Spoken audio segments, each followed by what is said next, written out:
इस बीच रायपुर से एक और बड़ी खबर है, जहां बजट की तैयारियों पर बैठक का आज दूसरा दिन है। सीएम की बतौर वित्त मंत्री अंतिम प्रावधानों के लिए बैठक है। मंत्रियों के साथ सीएम समीक्षा कर रहे हैं। बजट को लेकर सीएम कई घोषणाएं भी कर सकते हैं। ये बड़ी खबर हम आपको बता रहे हैं। बजट की तैयारियों को लेकर समीक्षा बैठक लगातार जारी है और यह समीक्षा का आज दूसरा दिन है। अंकुश हमारे सहयोगी लगातार बने हुए हैं। अंकुश, कल एक तो बैठक से क्या बड़ी बातें निकली और आज बजट को लेकर कई घोषणाएं भी हो सकती हैं।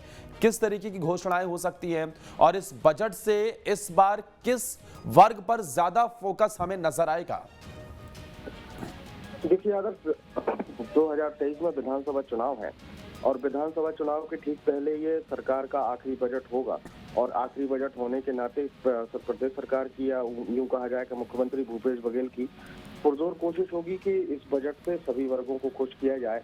यही कारण है कि 2 दिनों से बजट पर चर्चा चल रही है। मुख्यमंत्री भूपेश बघेल अलग अलग विभागीय मंत्रियों से बैठकर रायशुमारी कर रहे हैं।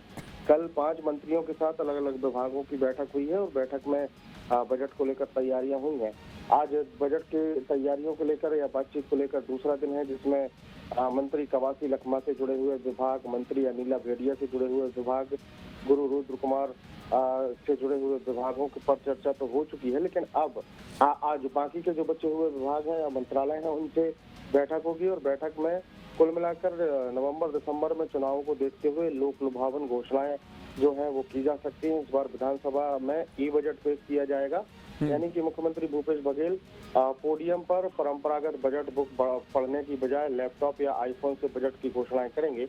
इसके साथ ही बघेल जो है वो कई रिकॉर्ड भी इसमें बनाने वाले हैं और अगर ई बजट को देखा जाए तो ये मुख्यमंत्री भूपेश बघेल का पहला ई बजट होगा और कांग्रेस सरकार का ये पहला ई बजट होगा। इसके अलावा जिस तरीके से विधानसभा चुनाव है, विधानसभा चुनाव को देखते हुए किसान, बेरोजगार और मजदूर वर्ग से जुड़े हुए जो लोग हैं और आदिवासी जो समुदाय है, उनके लिए कहीं ना कहीं बड़ी घोषणाएं जो है बजट के माध्यम से की जा सकती हैं। तो कुल मिलाकर चुनावी साल में ये पूरा बजट जो है वो भी चुनावी रहने वाला है, ऐसे आसार बताए जा रहे हैं। यानी कि कई बड़ी घोषणाएं अंकुश इस बजट के जरिए की जा सकती हैं।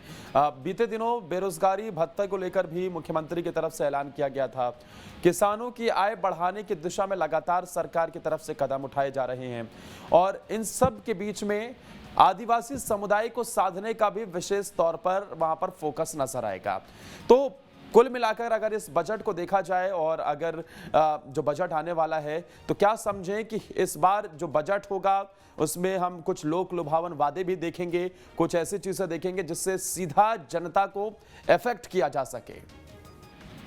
देखिए, बिल्कुल निश्चित तौर पर आदर्श तो जिस तरीके से अब विधानसभा चुनाव का समय नजदीक आ रहा है और उसके पहले बजट पेश होना है, तो बजट में स्वाभाविक तौर पर वो सारी चीजें सम्मिलित की जाएंगी जो जनता से सीधी जुड़ी हुई होंगी और इस बजट का असर कहीं ना कहीं चुनाव पर सीधा देखने को मिलेगा। तो हमने देखा है कि 26 जनवरी को मुख्यमंत्री भूपेश बघेल ने प्रदेश की जनता के नाम अपना संदेश दिया था और संदेश वाचन के दौरान ही बेरोजगारों को महंगाई भत्ता, आदिवासी वर्ग के जो पर्व हैं, जो त्योहार हैं, उनको मनाए जाने के लिए हर एक पंचायत को 10,000 रुपये महीना 10,000 रुपये देने की घोषणा उन्होंने की है। महिला सशक्तिकरण और महिलाओं को रोजगार से जोड़ने के लिए उन्होंने घोषणा की है। तो इन घोषणाओं को अगर देखा जाए तो चूंकि बजट में सारे प्रावधान लाए जाएंगे और बजट के बाद ही ये घोषणाएं जो है अमल में आएंगी। तो अब जिस तरीके से जो बेरोजगार हैं उनको बेरोजगारी भत्ता देने का जो घोषणा हुई है वो वित्तीय वर्ष से ही शुरू होनी है, तो ये सारी चीजें बजट में रहेंगी। तो कुल मिलाकर साफ संकेत है कि आने वाले समय में जिस तरीके से चुनाव का समय आ रहा है, उस चुनाव को देखते हुए मुख्यमंत्री भूपेश बघेल हर एक वर्ग के लिए बजट में बहुत सारी सौगातें देने जा रहे हैं और उन सौगातों के माध्यम से अगले चुनाव की पूरी तैयारी। ठीक है, शुक्रिया आपका तमाम जानकारी देने के लिए।